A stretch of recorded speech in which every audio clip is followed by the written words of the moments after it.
Love it's magic.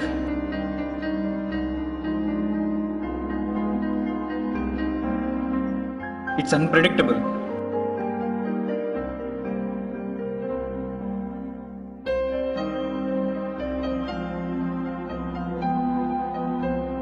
ప్రతి మనిషి తన జీవితంలో ఏదో ఒక టైంలో లవ్ని రుచి చూస్తాడు.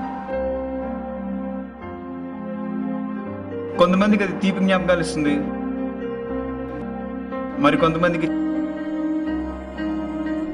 చేదు జ్ఞాపకాలు ఇస్తుంది.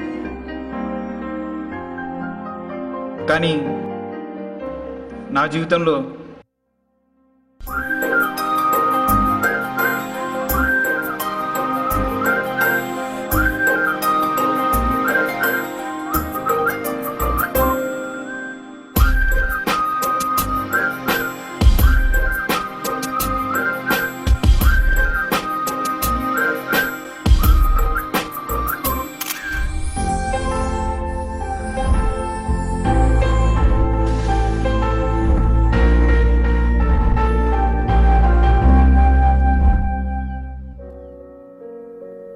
ఏంటి కొత్తగా చూస్తున్నావు? నేను ఎప్పుడు చూసినా నువ్వు నాకు స్పెషల్ గానే కనిపిస్తుంది.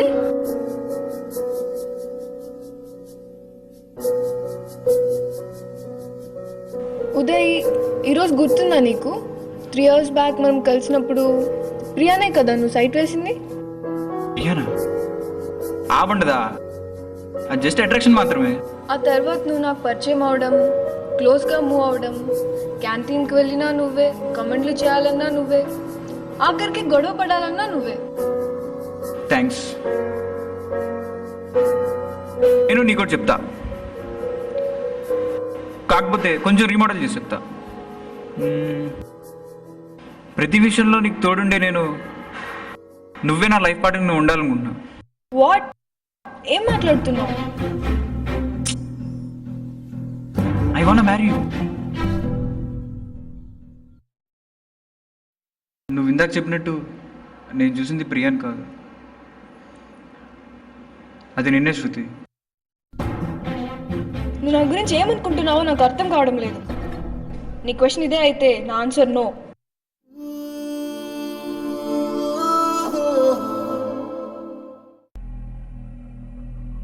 అసలు ఎందుకు నన్ను నీ లైఫ్ పార్ట్నర్గా వద్దన్నావు? అసలు ఎందుకు చేసుకోవాలో ఒక్క రీజన్ చెప్పు. ఒక్క రీజనా? నీతో కలిసి 3 years నీ గురించి తెలుసుగా యాక్సెప్ట్ చేయమంటున్నా. అమ్మాయి గురించి తెలిస్తే అబ్బాయిని పెళ్లి చేసుకోమని గవర్నమెంట్ ఏమైనా ఆర్డర్స్ పాస్ చేసిందా?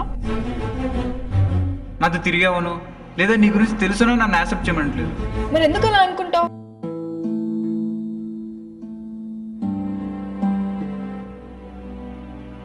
చూడు శృతి, నేను ఎలా ఉంటానో, ఎలా ఆలోచిస్తానో, ఏదైతే ఇష్టమో, నా క్యారెక్టర్ అంటే ప్రతిదీ నీకు తెలుసు. అలాగే నీ గురించి నాకు తెలుసు. గుండె చెప్పుడు విని మనం ఎలా ఉంటామో చెప్తారు డాక్టర్స్. అలాంటిది నీతో ఫ్రెండ్షిప్ చేసి నీ గురించి తెలుసుకునేంత ఏదోని కాదు. డైలాగ్ కొట్టినంత ఈజీ కాదు ప్రేమ అంటే. అయినా ప్రేమ పెళ్ళి అంటే పెద్దవాళ్ళని ఒప్పించాలి, జాతకాలు కలవాలి, ఇంకా ఇలాంటివెన్నో. ఇలా ఫ్రెండ్షిప్ పేరుతో ప్రేమ పెళ్ళి అంటే ఎలా? నువ్వు చెప్పింది కూడా కరెక్టే. ఆయన అమ్మ తర్వాత ఫ్రెండ్ అంటారు. అలాంటి ఫ్రెండ్కి నా లైఫ్ పార్ట్నర్ క్వాలిటీస్ అని ఉంటే పెళ్లి చేసుకున్నట్టు తప్పు కాదు. ఆయన అసలు ఈ ప్రాబ్లం ఏంటి? నాలో ఏం నచ్చలేదు నీకు? అలా కాదు, నేను ఎప్పుడూ నా లైఫ్లో ఇలా జరగాలి అనుకోలేదు. నా లైఫ్లో ఇలా జరగాలి అనుకుంది ఒక్కటే, అది పెళ్ళి. నా పేరెంట్స్ చూపించిన వాళ్ళని చేసుకోవడం.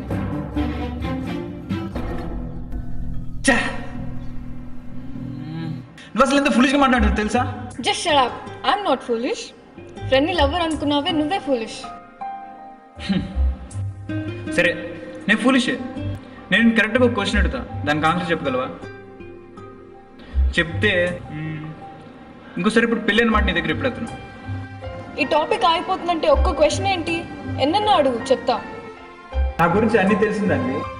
నువ్వు నన్ను లైఫ్ పార్ట్నర్ కింద యాక్సెప్ట్ చేయడానికి నో అన్నావు. అలాంటిది 1 monthలో 19 తెచ్చిన మ్యాచ్ చూసి మీ డాడీ నీకు అది కరెక్ట్ అని తెలిసి నీ దగ్గర తీసుకొస్తే 1 monthలో అది నీకు కరెక్ట్ అని ఎలా చెప్తావు? అయినా దీనికి ఏ అమ్మాయి దగ్గర ఆన్సర్ ఉండదు. మా పేరెంట్స్ అంటే మన మంచి కోరుకుంటారు. నువ్వు కేవలం 3 years, బట్ పేరెంట్స్ 23 years. నీకు తెలిసిన దానికంటే వాళ్ళకే బాగా తెలుస్తుంది. అది కాదమ్మా, నేను అడిగింది మీ పేరెంట్స్ నీకు ఎన్ని తెలిసిన పరిచయం కాదు. మీ పేరెంట్స్ తెలిసిన అబ్బాయి నీకు ఎన్ని నుంచి తెలిసిన అడుగుతుంది. నువ్వు ఎన్నన్నా చెప్పు, మా ఇంట్లో అసలు ఇంటర్ కాస్ట్ మ్యారేజెస్ ఎంకరేజ్ చేయరు.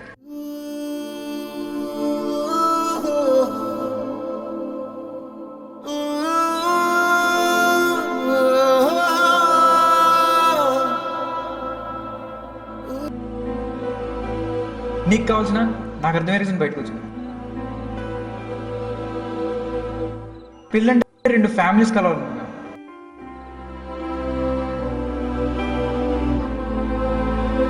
ఇలా క్యాస్ట్లు కూడా కలవాలని నాకు అర్థమయ్యేలా చెప్పు.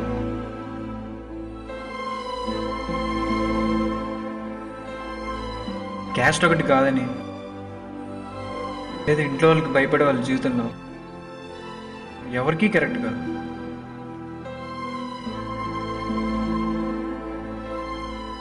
ఇంతసేపు నేను నచ్చలేదేమో అనుకున్నా. క్యాస్ట్ అని ఒక రీజన్తో మన రిలేషన్ని చులకం చేశాను.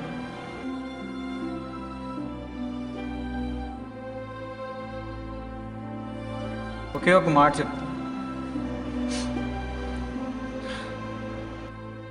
నాకు కావాల్సింది పెదాలతో పెట్టుకునే ప్రేమ కాదు,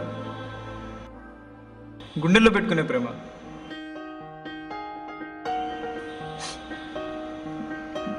నన్నుగా అర్థం చేసుకునే ప్రేమ. నన్నుగా అర్థం చేసుకునే ప్రేమ.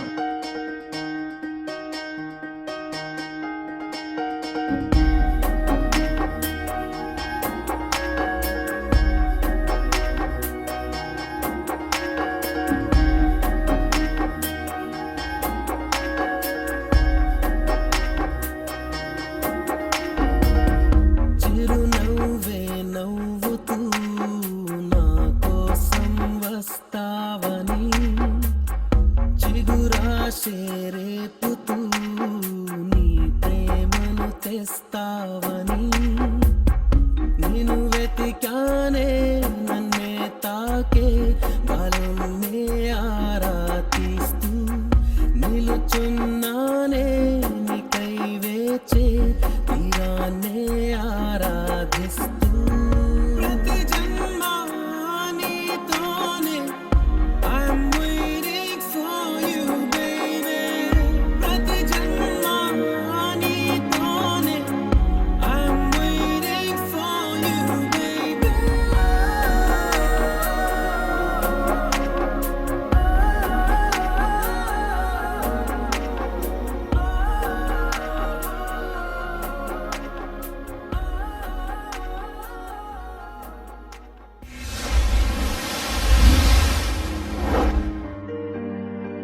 నా శృతి అందరిలా కాదు,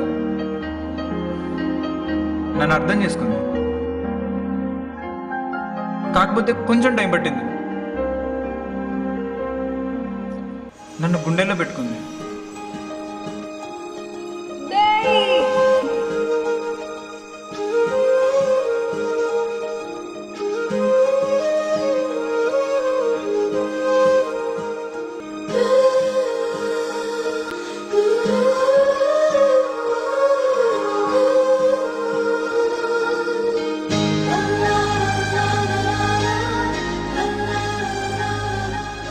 ఈ జనరేషన్లో సగం మంది అమ్మాయిలు అబ్బాయి నచ్చితే వాడి క్యాస్ట్ ఏంటి, వాడి బ్యాక్గ్రౌండ్ ఏంటి అని చూస్తున్నారే కానీ వాడు మనల్ని ఎంత బాగా చూసుకుంటాడని ఒక 1% కూడా అర్థం చేసుకోవడం లేదు. నచ్చితే ప్రేమించండి. క్యాస్ట్లు, ఆస్తులు ఏవీ శాశ్వతం కాదు. ఒక మంచి మనిషి మిమ్మల్ని ప్రేమించి అర్థం చేసుకునేవాడు తప్ప.